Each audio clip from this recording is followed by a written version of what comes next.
وقوله تعالی وَإِذَا قِيلَ لَهُمْ لَا تُفْسِدُوا فِي الْأَرْضِ قَالُوا إِنَّمَا نَحْنُ مُصْلِحُونَ، یہ اشارہ منافقین کی طرف ہے۔ جب ان سے کہا جاتا کہ زمین میں فساد بپا نہ کرو تو اس کا جواب وہ کیا دیتے کہ ہم تو اصلاح قائم کر رہے ہیں، ہم تو سنوارنے کی بات کر رہے ہیں۔ کیا تعلق ہے اس کا اس بات سے؟ زمین کا فساد اس کی کیا بنیادیں ہیں؟ زمین کا بگاڑ اور زمین کا فساد اشراک باللہ میں، شرک میں۔ جس زمین پر شرک ہوگا وہ اس زمین کا فساد قرار پائے گا، اس سے بڑا کوئی فساد نہیں۔ اور جس زمین پر غیر اللہ کا قانون نافذ ہوگا وہ اس زمین کا فساد ہوگا۔ لا تفسدوا فی الارض، کہ زمین میں فساد بپا نہ کرو، معنی شرک سے بعد آ جائے، اور معنی غیر اللہ کی اطاعت سے بعد آ جائے، غیر اللہ کی تحکیم سے بعد آ جائے۔ یعنی فساد سے روکنا، شرک سے روکنا، فساد سے روکنا، غیر اللہ کی تحکیم سے روکنا۔ اللہ تعالیٰ کے حکم کو قبول کرو، اس کو اپناؤ۔ ان کا گھنونا کردار کیا تھا؟ نفاق۔ نفاق نفق سے، جس کے دو منہ ہوتے ہیں، ایک سے داخل ہوتے ہیں، دوسرے سے باہر نکلتے ہیں۔ اور منافقین کا یہی شیوا تھا، یہ ان کی خصلت تھی، دو منہ والے۔ وَإِذَا لَقُوا الَّذِينَ آمَنُوا قَالُوا آمَنَّا وَإِذَا خَلَوْا إِلَىٰ شَيَاطِينِهِمْ قَالُوا إِنَّا مَعَكُمْ۔ اہل ایمان سے ملتے تو کہتے ہم مومن ہیں، تمہارے ساتھ ہیں۔ اپنے شیاطین سے ملتے تو کہتے ہم تمہارے ساتھ ہیں، ان کے ساتھ تو مذاق چل رہا ہے ہمارا۔ نفاق ایک سب سے خطرناک حقیقت، سب سے خطرناک حقیقت۔ چنانچہ انہوں نے زمین پر فساد بپا کیا ان چند صورتوں کے ساتھ۔ اللہ تعالیٰ نے روکا اس سے، اور پوری طرح اپنی عبادت اور اپنی اطاعت کے دائرے میں آنے کا حکم دیا، جو کہ امن ہے، سلامتی ہے۔ اس کا جواب کیا انہوں نے دیا؟ قالوا انما نحن مصلحون، کہ ہم تو صرف اصلاح چاہتے ہیں۔ اصلاح کیسے ہو سکتی؟ غیر اللہ کا قانون کیسے اصلاح کا ذریعہ بن سکتی؟ غیر اللہ کی عبادت کیسے اصلاح کا ذریعہ بن سکتی؟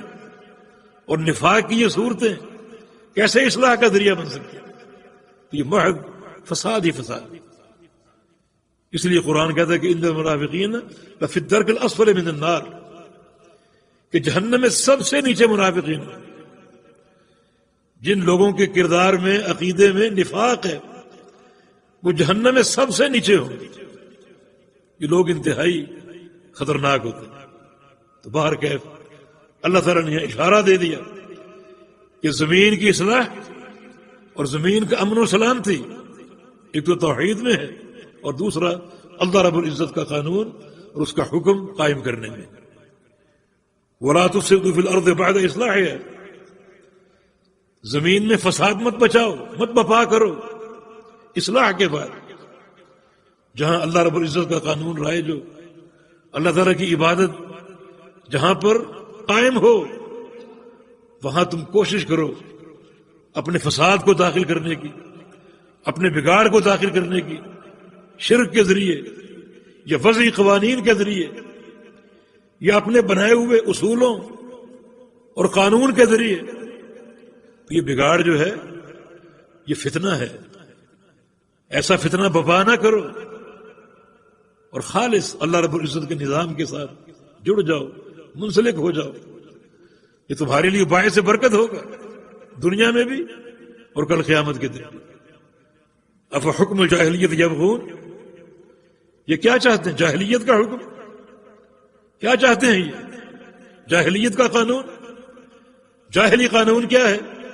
ہر وہ قانون جو کتاب و سنت سے ٹکرا رہا ہو، خواہ وہ زمانہ جاہلیت کا ہو زمانہ جاہلیت نبی علیہ السلام کی بعثت سے قبل کا زمانہ، چاہے وہ آج کی جاہلیت کا ہو، جاہلیت تو ہر دور میں ہوتی۔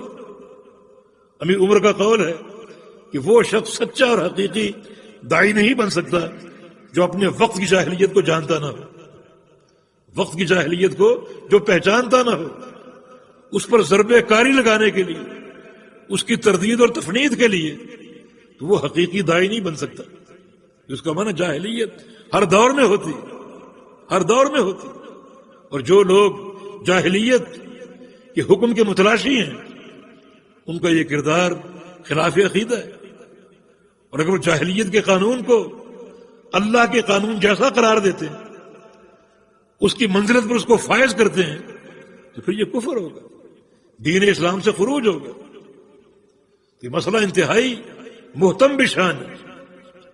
اللہ تعالیٰ کے قانون سے فیصلہ ہونا چاہیے۔ عدالتوں میں حاکم وقت کا قاضی یا کوئی متخاصمین ہو، دو جھگڑنے والے، ان میں اختلاف ہو کسی بھی مسئلے، عقیدے کا ہو، عمل کا ہو، احکام ہو، معاملات ہو، خرید و فروخت ہو، کوئی مسئلہ ہو، ان کے مابین فیصلہ کیا ہوگا؟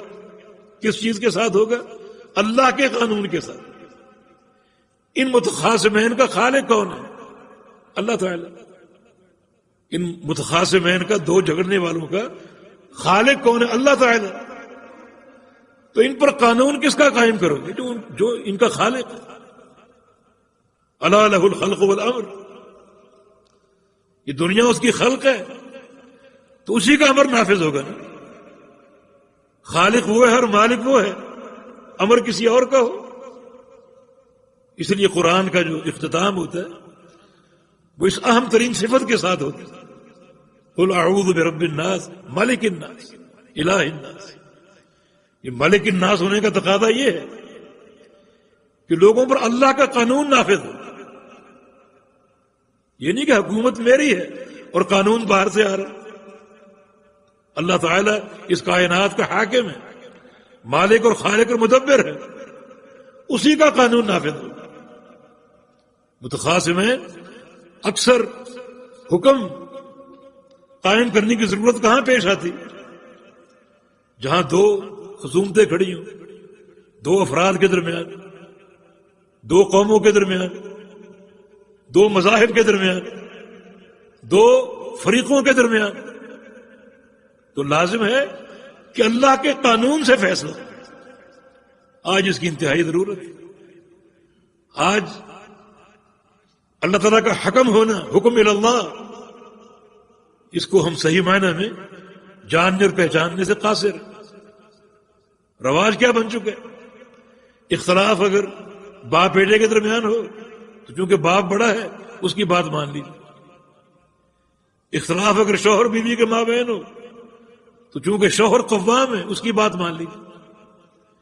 اختلاف اگر قلت تعداد اور کثرت تعداد کے مابین ہو تو کثرت تعداد کی بات کو مان لو۔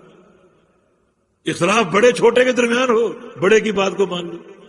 یہ کوئی قاعدہ نہیں، یہ قاعدہ باطل، یہ قاعدہ باطل ہے۔ اور بعض اوقات یہ باتیں شرک کی حدود کو چھوتی ہیں۔ نہیں، اختلاف جس کے مرضی مابین اس کو پیش کرو اللہ کے قانون کے، یعنی کتاب و سنت پر۔ اختلاف رائے میں دوسرا راستہ کوئی ہے ہی نہیں، کوئی دوسری صورت ہے ہی نہیں۔ اصحاب مذاہب ہیں، شافعی، مالکی، حنفی، حنبلی، اہل الرائے، اہل الحدیث، بے شمار اختلاف، ہر مسئلے میں اختلاف نظر آئے گا۔ اس کا حل کیا ہے؟ اس کا حل فردوہ الی اللہ والرسول، اس کو کتاب و سنت پر پیش کرنا۔ جو صورتیں ہم نے وضع کی ہیں وہ اللہ تعالیٰ کے تحکیم کے عقیدے کے خلاف ہے۔ حاکمیت اللہ کے لیے، بالخصوص امور اختلاف ہے۔